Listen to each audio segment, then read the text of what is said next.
noches con todos. El día de hoy vamos a resolver unas cuantas preguntas sobre el examen de residentado médico 2021, la parte B. Yo soy el doctor Fernando Torres y a continuación vamos a presentar unas cuantas preguntas.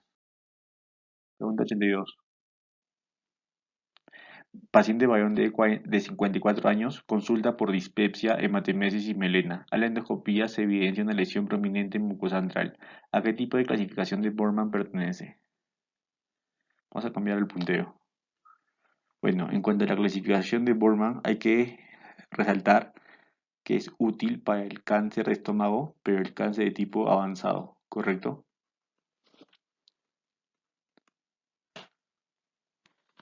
A nivel gástrico. Otro punto a resaltar es que el cáncer avanzado afecta mucosa, submucosa y lo más importante, la capa muscular, ¿correcto?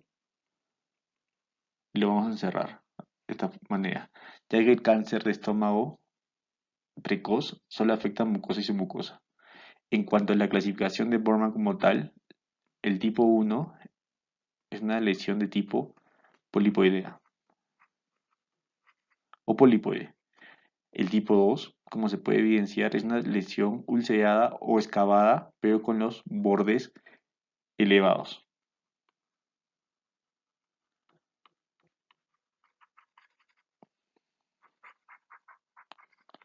Borman tipo 3 es conocida como una lesión de igual forma ulcerada, pero se evidencia infiltración. Es una lesión ulcerada infiltrante.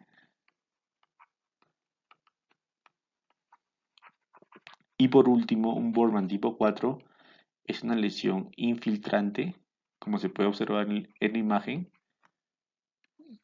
pero difusa, infiltrante difusa. Entonces, vayamos a la pregunta. Si en la endoscopía se evidencia una lesión prominente en mucosa de antro, me hace referencia a la clasificación de Borman tipo 1 o polipoide, ¿correcto?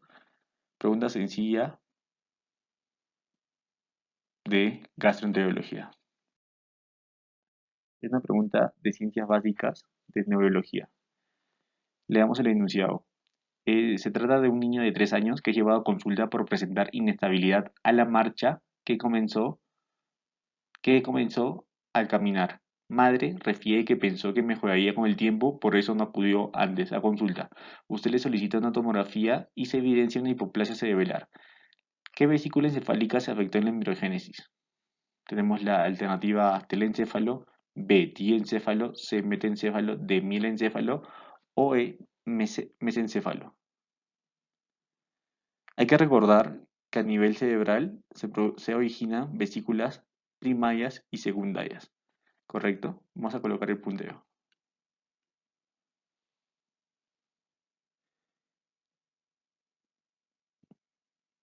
En cuanto a las vesículas primarias, tenemos al prosencéfalo, al mesencéfalo y al romboencéfalo. Por otro lado, tenemos las vesículas secundarias, que a su vez del prosencéfalo me va a originar dos vesículas, que va a ser el telencéfalo y el diencéfalo, ¿correcto? El mesencéfalo como tal va a seguir siendo mesencéfalo. Y por último, el romboencéfalo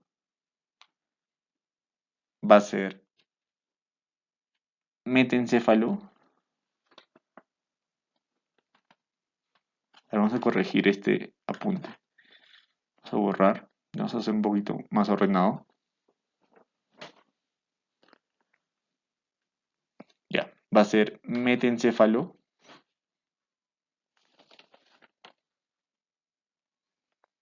y mielencéfalo.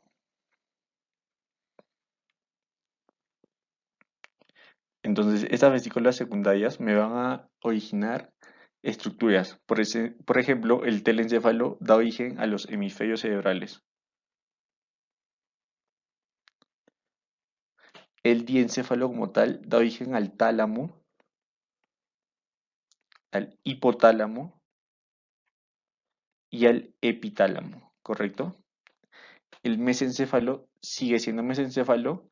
El metencéfalo, vamos a colocar en mayúscula, da origen al cerebelo, a la protuberancia, el puente, y bueno, y el tronco encefálico como tal, ¿no? Y por último, el mielencéfalo va a dar origen a la médula oblonga. Vayamos a la pregunta como tal, al enunciado. Si usted le solicita una tomografía y se evidencia en hipoplesia cerebral, ¿qué vesícula encefálica se afecta en la neurogénesis? La respuesta es clara. Se afecta el metencéfalo. Respuesta correcta, la letra C. Pregunta 43. ¿Cómo se encuentran las pupilas en el examen de un paciente con glaucoma de ángulo cerrado o estrecho? Vemos al siguiente PPT. Una forma más didáctica. Vamos a hablar del síndrome de ojo rojo. Cuando tengamos un síndrome de ojo rojo, hay que preguntarnos si es doloroso o no doloroso. Por ejemplo, en el síndrome de ojo rojo no doloroso, tenemos dos patologías, de hemorragia subconjuntival o hipofagma, que básicamente es de resolución espontánea. Dura aproximadamente unos 10 a 14 días y si es recurrente hay que sospechar de un tipo de vasculitis o hipertensión arterial refractaria. Por otro lado, tenemos la conjuntivitis, que viene a ser la causa más frecuente de ojo rojo. En este tipo de conjuntivitis tenemos tres clasificaciones, o tres tipos, mejor dicho. La purulenta, la serosa o acuosa y la mucosa. La clínica de un paciente con conjuntivitis va a presentar lagrimeo, secreción ocular, sensación de arenilla. Su agudeza visual se encuentra conservada. Va a haber prurito, pero en la conjuntivitis bacteriana la secreción es del tipo purulenta, mientras que en la conjuntivitis viral es una secreción sero-acuosa o serosa. Existe una reacción folicular. Y por último, en la conjuntivitis alérgica, la secreción, mejor dicho, es mucosa y existe una reacción papilar. En cuanto al ojo rojo doloroso, tenemos cuatro patologías. Empecemos con la pregunta, con la patología de la pregunta de glaucoma de ángulo cerrado estrecho. El paciente va a presentar un ojo rojo doloroso con pupila midriática. Y hay que recordar las 3D.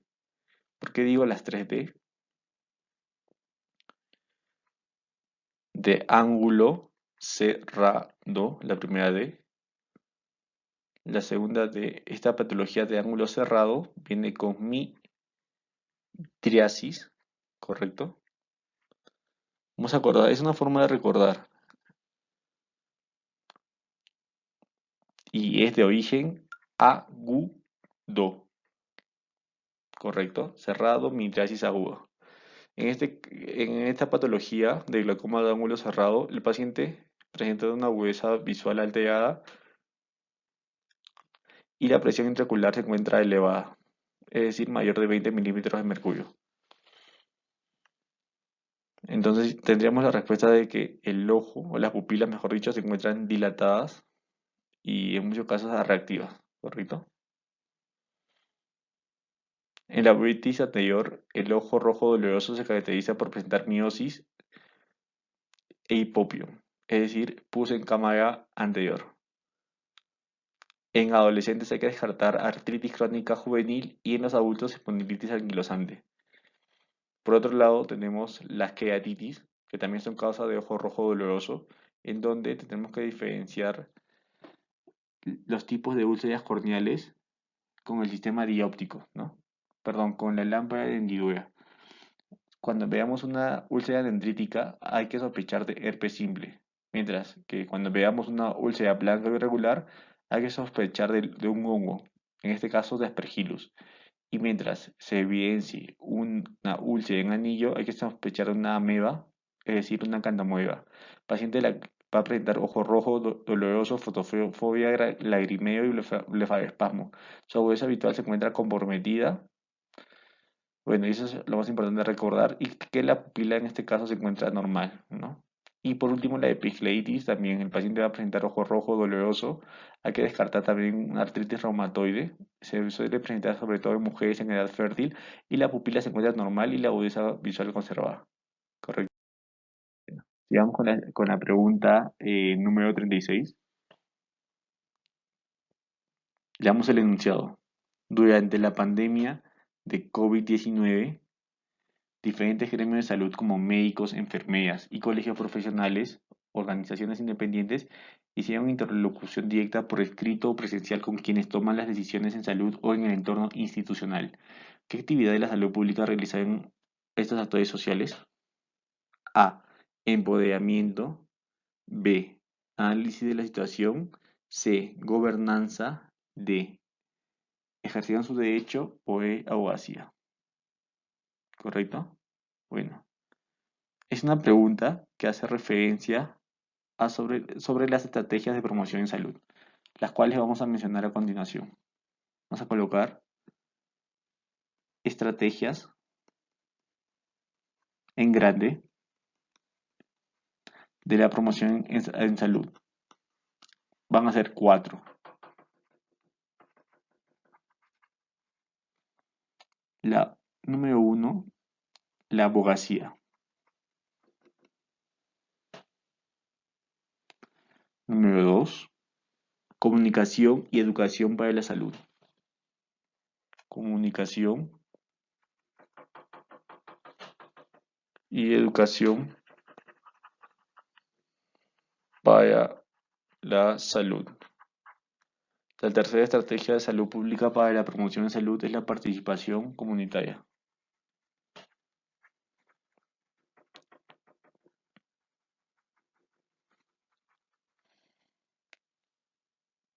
Y la número cuatro es la intersectorialidad.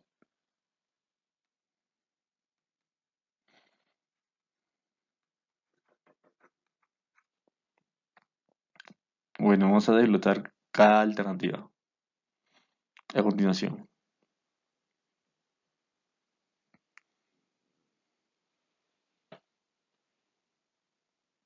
El, an- el análisis de la situación de salud o el ASIS es una herramienta que permite conocer el perfil salud de enfermedad, ¿correcto?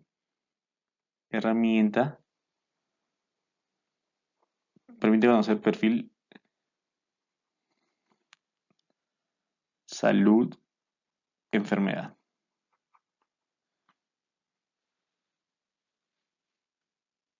Releamos el enunciado. Menciona que médicos, enfermeras y colegios y profesionales hicieron interlocución directa, es decir, han sido quienes han tomado las decisiones en salud. ¿Qué actividad? Eso es importante. Deberíamos resaltar que han sido las personas o los medios que han tomado las decisiones en salud. ¿Qué actividad de la salud pública realizaron estos actores sociales? En cuanto a la alternativa C, ¿qué vendría a ser gobernanza? Viene a ser parte de los determinantes sociales de la salud, ¿correcto?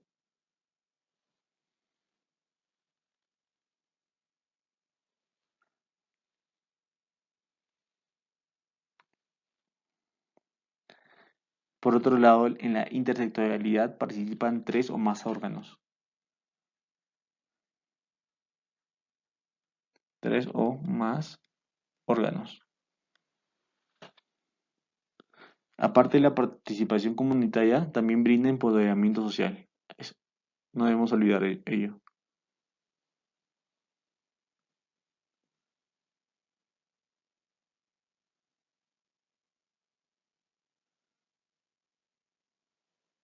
¿Qué actividad de la salud pública realizaban estos actores sociales? La respuesta correcta es la letra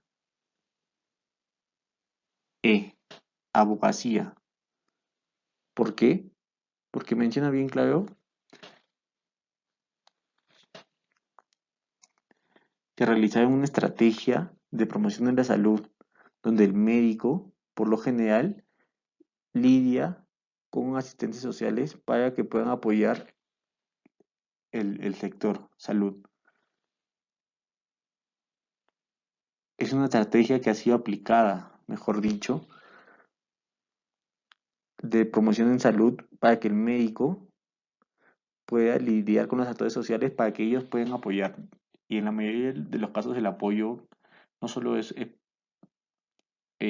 con elementos físicos, el apoyo más importante resulta del tema económico. Así que la respuesta correcta es la letra E, abogacía. Bueno, vayamos a la pregunta número 64. Paciente varón de 54 años presenta tumoración de 5 por 5 centímetros en región inguinal, derecha que aumenta con el esfuerzo. Al examen se evidencia una tumoración reductible en región inguinal derecha con anillo sin dilatación. Es intervenido quirúrgicamente en el intraoperatorio, se evidencia una hernia en posición directa. ¿A qué tipo de clasificación de Nyhus corresponde? Bueno, es una pregunta sencilla. Es una pregunta de memoria. Hay que tener muy en cuenta la clasificación de Nyhus, ¿correcto? Como se puede evidenciar, la clasificación de Nyhus tipo 1 habla de o hace referencia a una hernia inguinal indirecta con anillo profundo normal, ¿correcto? Vamos a resaltarlo. Una hernia inguinal indirecta con anillo interno normal. Nyhus tipo 2 sigue siendo una hernia inguinal indirecta, pero el anillo ya se encuentra dilatado, en este caso alargado. La tipo 3 se divide en 3A, B y C. La A hace referencia a las hernias inguinales directas, y vamos a subrayar, en posición directa al intraoperatorio, ¿correcto? La 3B hace relación, tiene un componente mixto doble, o también conocido como la hernia en pantalón. Tiene un componente directo o indirecto, e indirecto mejor dicho. La del tipo 3 es una hernia femoral, o crural, la 3C. Y la tipo 4 vienen a ser las hernias recurrentes, ya sean directas, indirectas, femorales o mixtas, pero se denominan así, hernias recurrentes. Entonces, veamos el enunciado. Si se evidencia en el intraoperatorio una hernia en posición directa, hace referencia a, a la alternativa 2, tipo la B, una 3B, la C, una 3C, D, una 3A. Bueno, la respuesta correcta es la 3A, ya que es una hernia en posición directa, ¿correcto? Vamos a la pregunta 65. Es una pregunta sencilla si conocemos los conceptos claves, ¿correcto? Bueno, veamos el enunciado. Se trata de un médico general que va a participar de una campaña de detección de cáncer de mama en una región de la selva con muchas inequidades, para lo cual se realizaría un tamizaje con un mamógrafo de última generación en mujeres aparentemente sanas. ¿A qué nivel de intervención corresponde esta intervención? O esta clasificación, mejor dicho. A, primaria, B, secundaria, C, terciaria, D, cuaternaria o D, primordial. Bueno, vamos a cambiar el punteo. Bueno, una prevención o intervención de tipo primario lo que busca básicamente es limitar o disminuir el factor de riesgo, más no lo desaparece. Es decir, va a permitir bajar la incidencia o la aparición de casos nuevos. Una prevención de tipo secundaria lo que hace es disminuir, sí, va a disminuir la prevalencia. Vamos a cambiar el puntero rojo, la prevalencia. Es decir, los casos ya existentes, ¿correcto? Y me va a permitir un diagnóstico precoz y dar un tratamiento oportuno. Es la importancia de una prevención secundaria. En cuanto a la prevención terciaria, tenemos que las actividades a realizar, actividades de rehabilitación,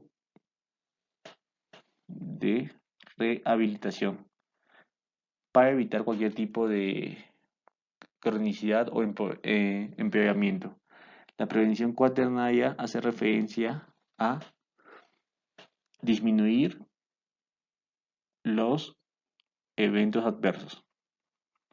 Y por último, la prevención primordial, que es la ideal en verdad, que en muy pocos casos se presenta, es eliminar al 100% o por completo el factor de riesgo desencadenante. Entonces, yendo al enunciado, el paciente, mejor dicho, el médico general va a realizar el tamizaje con un mamógrafo de última generación. Es decir, lo que va a buscar es disminuir la prevalencia para, y va a permitir un diagnóstico precoz con este mamógrafo de última generación. ¿Qué tipo de prevención estaría implementando? La respuesta correcta es la letra B. Es una prevención de tipo secundaria. Y bueno, básicamente es una revisión completa de algunas preguntas de resultado médico del año 2021 en la parte B. ¿Por qué completa? Porque hemos ido desglosando alternativa por alternativa y hemos encontrado la respuesta dada como correcta para este año. Bueno, eso es todo por hoy. Muchas gracias.